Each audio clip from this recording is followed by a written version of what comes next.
ሁሱ እየሰማኝ ነው? እሺ እፎይ ስንት ጊዜ ነው ጥሪ ያደረገ?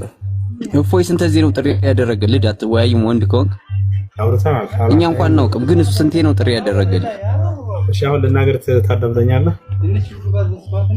ስንት ጊዜ ጥሪ አሁን ላይቭ ነው። ህድስቲ ተወያይ ወንድ ከሆንክ ማለት ነው። አቅም አለ። ሄድና ጥራ ሄድና ይሄንን ለኔ ያልከኝ ነገር አለ ሄድና ብሏል። አይደለም ወንድማችን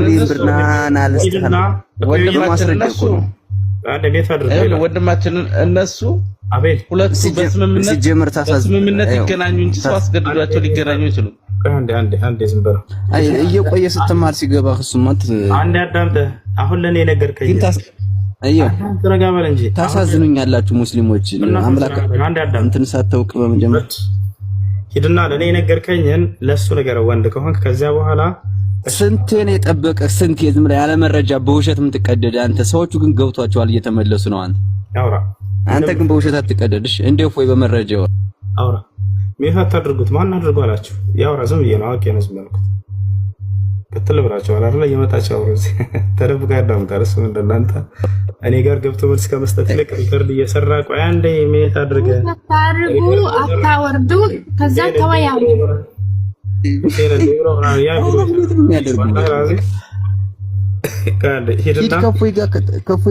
ከፎይ ጋር ተወያይ ወንድ ከሆንክ እኔ በቃ አታዳምጥኩም ችግሩ። እኔ ግን ዝም እያዳምጣቸው አይደል?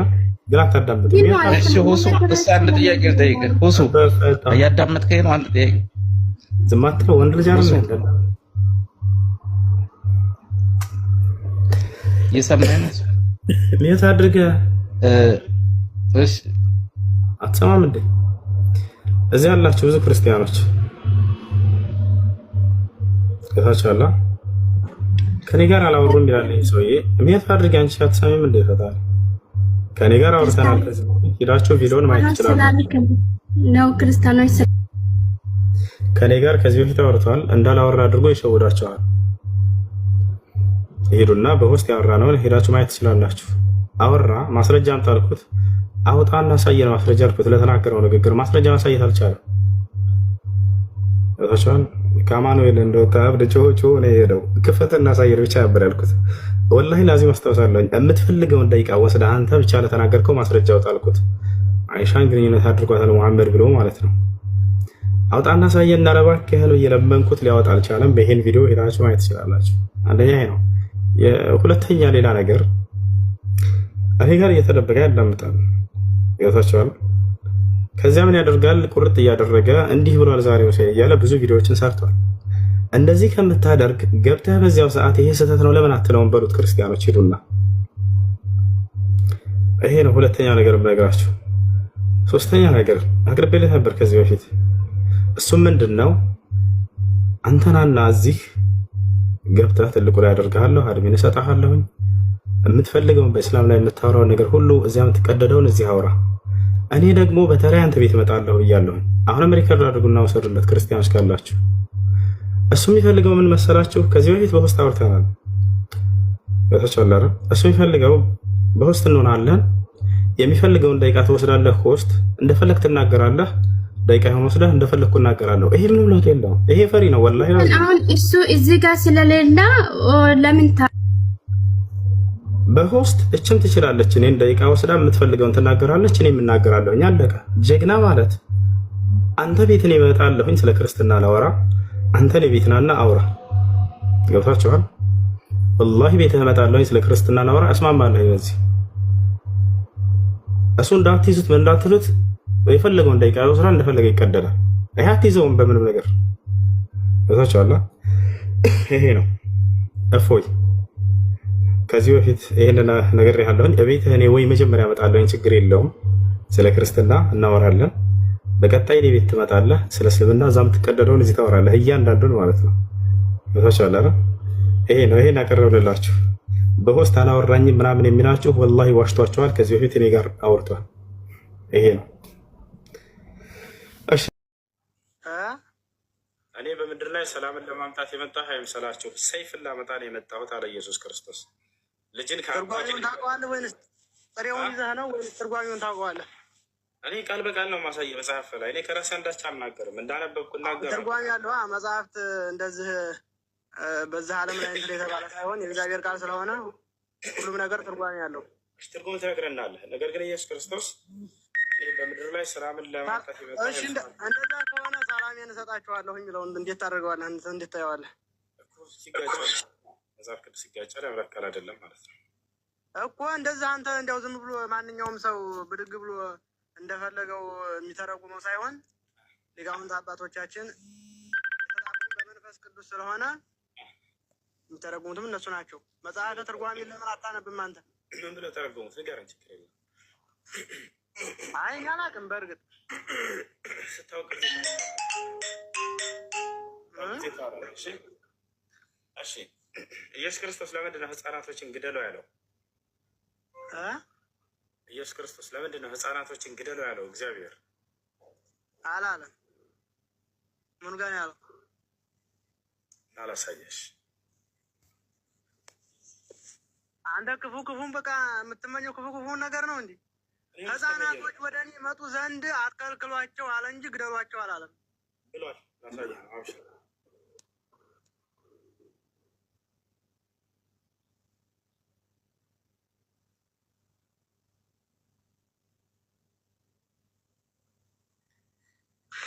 እኔ ጥያቄ ልጠይቅህ። እሺ ትጠይቃለህ። አብሽር። ያው እነዚህ ጋር የሰራዊት ጌታ እግዚአብሔር እንዲህ ይላል አለ። አሁንም ሄደህ አማሌቅን ምታ፣ ያላቸውንም ሁሉ ፈጽመህ አጥፋ፣ ተማራቸውም፣ ወንዱንና ሴቱን፣ ብላቴናውንና ሕፃኑን፣ በሬውንና በጉን፣ ግመሉንና አህያውን ምን አድርግ ይላል? ግደል። ቁጥር አንድ አንብብልኝ። ቁጥር አንድ ሳሙኤል ሳኦልን አለው፣ በሕዝቡ በእስራኤል ላይ ንጉሥ እንድትሆን እቀባህ ዘንድ እግዚአብሔር ላከኝ። አሁንም የእግዚአብሔርን ድምፅ ስማ አለው። የሰራዊት ጌታ እግዚአብሔር እንዲህ ይላል፣ እስራኤል ከግብፅ በወጣ ጊዜ አማሌቅ በመንገድ እየተቃወመ ያደረገበትን እበቀላለሁ አለ። እግዚአብሔር የበቀል አምላክ ነው። ስለ ጠላት ነው እያለ ያለው። እኮ አዳምጥ። አሁንም ሄደህ አማሌቅን ምታ፣ ያላቸውንም ሁሉ ፈጽመህ አጥፋ፣ ተማራቸውም፣ ወንዱንና ሴቱን፣ ብላቴናውንና ሕፃኑን፣ በሬውንና ግመሉን፣ አህያውን ግደል ይላል። ህፃናቶችን ግደሉ አይልም ብለህ ነበር። ህፃናቶችን ግደሉ ይላል እግዚአብሔር። ምን ትላለህ? እዚህ ጋር እያለ ያለው ምንድን ነው? ስለ ጦርነት ነው። ጦርነት ገብተው ነው አይደለ? አይደለም። ጦርነት የሚል ቃል የለም እዚህ ጋር። ከላይ ኋላ አማሊቅ ምን ናቸው ታዲያ? ጠላት አይደሉም? አማሊቅ እንግዲህ ጣዖትን የሚያመልኩ ናቸው አይደለ? ለጦርነት አላነሳም አውዱ እያልኩ ነው። እሺ አማሊቅ ምን ናቸው? እስቲ ንገረኝ አንተ። እንግዲህ እንደምታውቀው ንገረኝ። አማሊቅ ማለት እንግዲህ ጣዖትን የሚያመልኩ ህዝበ እግዚአብሔርን የሚያባርሩ ናቸው አይደለ? ስለ ጦርነት ነው እያለ ያለው እዚህ ቦታ ላይ። አሁን አማሌቅ የሚለው ስለተነሳ ጦርነት ነው የሚል አውዱ ላይ የለም እዚህ ጋር የጌታ ሰው። ወደ እሱ እንመጣለን። ህፃናቶችን ግደሉ አይልም መጽሐፌ ብለህ ነበር። ይላል አይልም? በመጀመሪያ ይላል። እርግጥ ነው በብሉይ ኪዳን ጠላት አለባቸው። አምናለሁ ጠላት እንዳለባቸው። በአዲስ ኪዳንስ ግደሉ እረዱ አላለም ኢየሱስ ክርስቶስ? አዎ በአዲስ ኪዳን ፍቅር ነው። ክርስቶስ አምላካችን ፍቅርን የሰበከን ያስተማረንም እኔ እንድነግስባቸው ያልወደዱትን ጠላቶችን እረዷቸው ብሏል ኢየሱስ አዲስ ኪዳን ላይ። ላሳይ። እሺ ዮሐንስ ነው የሚባለው።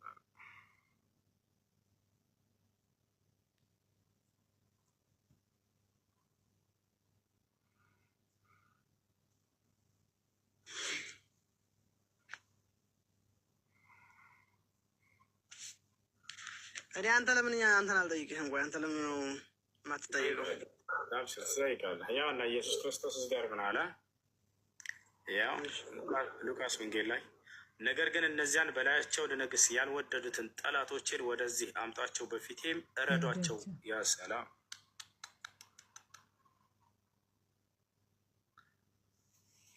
እስቲ ካዘርኩት በኋላ እስኪስኪላም ትላለ። ያ አንተ በቃ ይኸው ነጥብ የምታደርገው የሆነች አንድ ጥቅስም ብቻ ነው። 50 ጥቅስ ላይ ነው። አንድ ጥቅስ ብቻ አይደለም፣ ብዙ አሳያለሁ ገና። ያውና ግን እዚህ ጋር ኢየሱስ ምን አለ? ነገር ግን እነዚያን በላያቸው ልነግስ ያልወደዱትን ጠላቶቼን አለ ወደዚህ ሀያ ላይ አድርግልኝ። ትንቢተ ኢሳያስ እኮ ነው። ትንቢተ ኢሳያስ ነው የሚለው ታው ኢሳያስ አይደለም ከታች ያለው ነው። ሉቃስ ወንጌል ምዕራፍ 19 ቁጥር 27 ነው የሚለው። ያው ከታች ይታለ ያው ከታች የሉቃስ ወንጌል ምዕራፍ 19 27 25 ላይ አድርገው ይሄንን ወንጌሉን ማለት ነው 25 ላይ አድርገው ስለምን እንደሚል ለማወቅ ፈልጌ ነው። አንተ አንዷን እንትኗን ቁርጥ አድርጋ ነው የምታመጣው። አብሽርሽ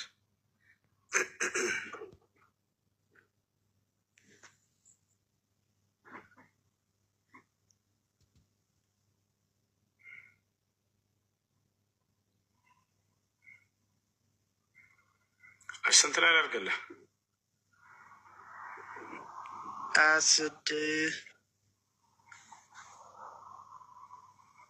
25 ያ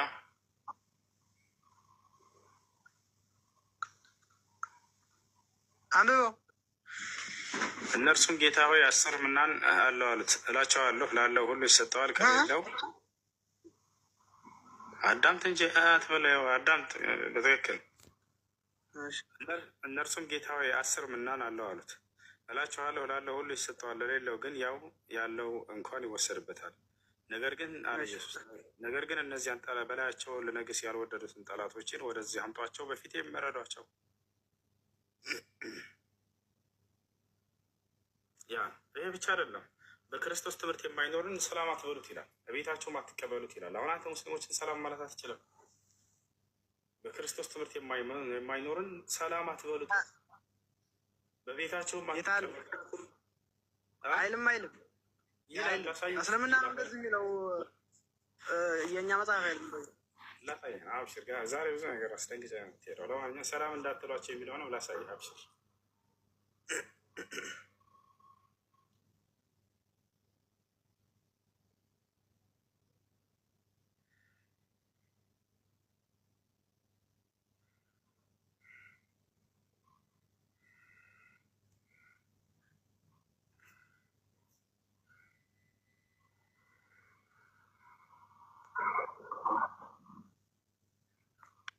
እሺ እሺ። አዲስ አንድ ጊዜ አንደኛ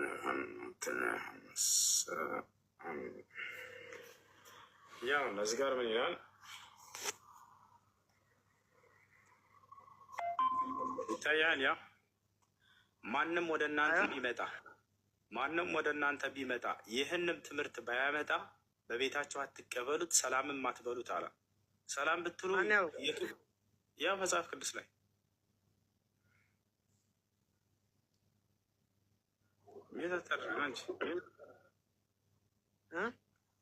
ማንም ወደ እናንተ ቢመጣ ተብለሃል። ወደ ክርስቲያኖች ሁለተኛ ዮሐንስ ምዕራፍ 1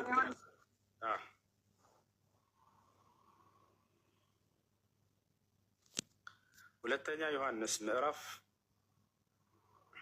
1 ቁጥር 10 ላይ ማንም ወደ እናንተ ቢመጣ አለ ይህንም ትምህርት ባያመጣ በቤታቸው አትቀበሉት፣ ሰላምም አትበሉት።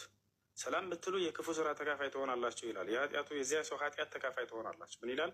ሰላም የሚለው ሰው በክፉ ስራው ይካፈላልና አለ።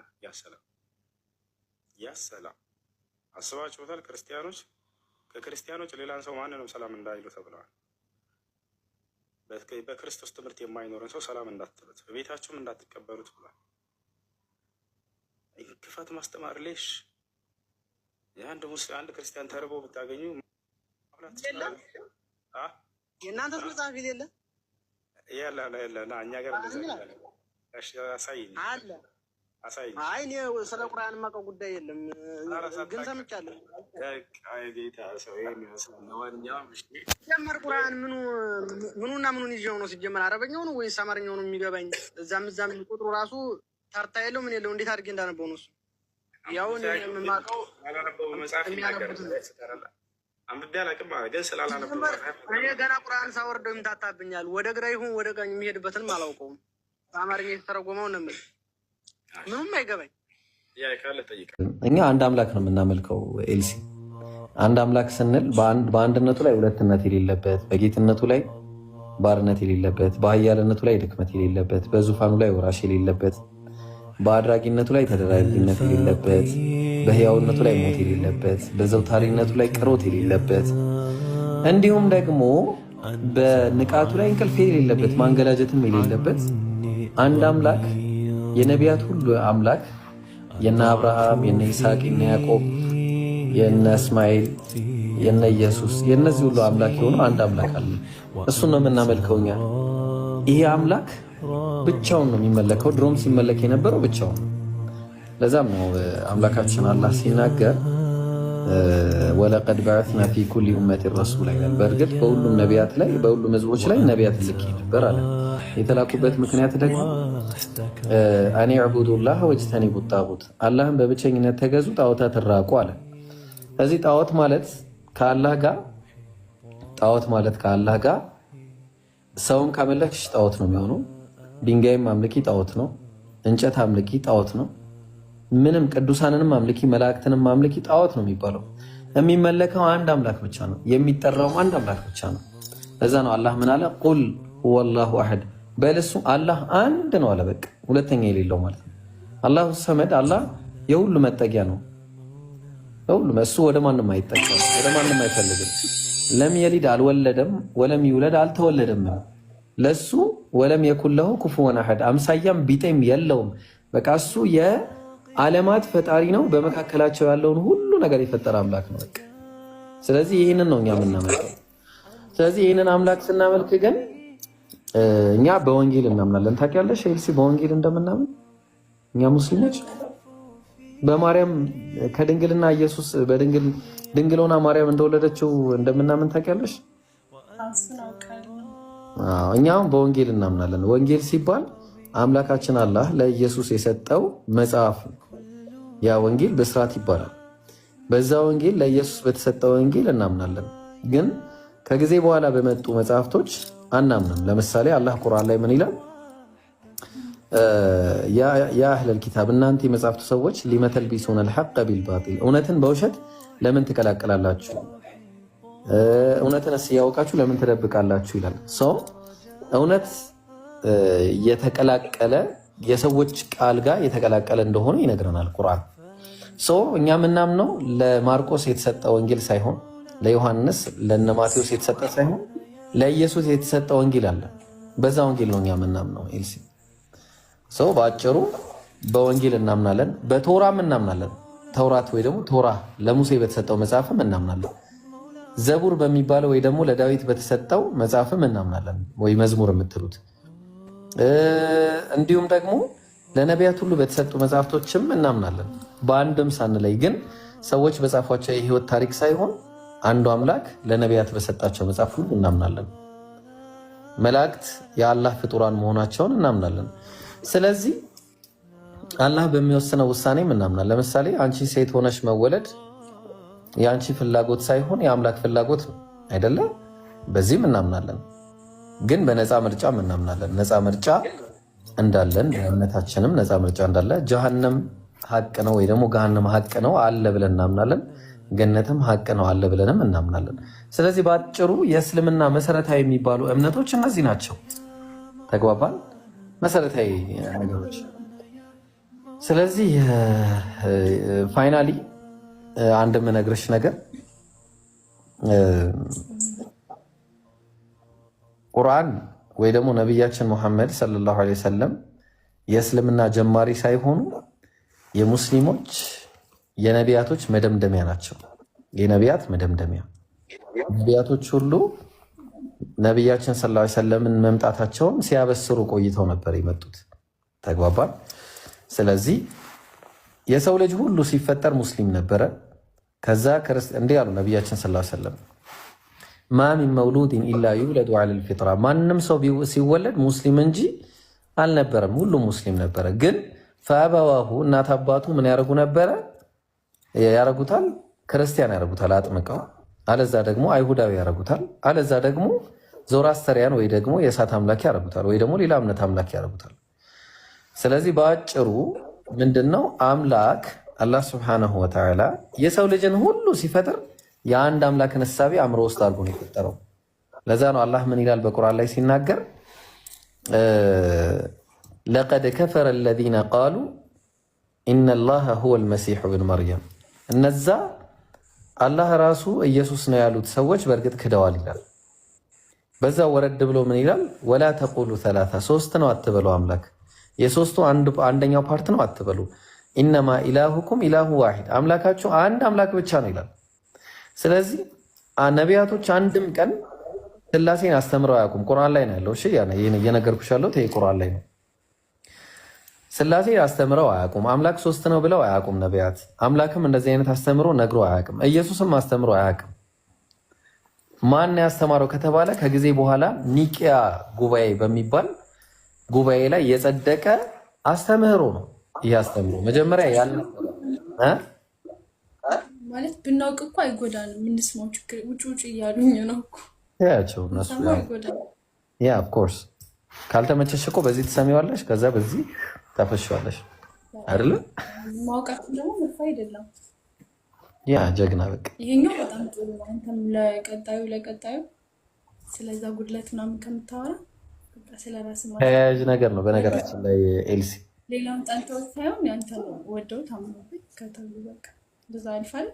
አዎ አሪፍ ነው። ግን አላህ ምን ይላል መሰለሽ ቁርአን ላይ ሲናገር ፈወይሉን ሊለዚነ የክቱቡነ አልኪታበ ቢአይዲሂም ለነዛ በእጆቻቸው መጽሐፍን ጽፈው አለ ثم يقولون هذا من عند الله አለ ይሄ መጽሐፍም ከአላህ ዘንድ ነው ለሚሉ ወየውላቸው አለ። ወየውላቸው እና ምን ጻፉ ነው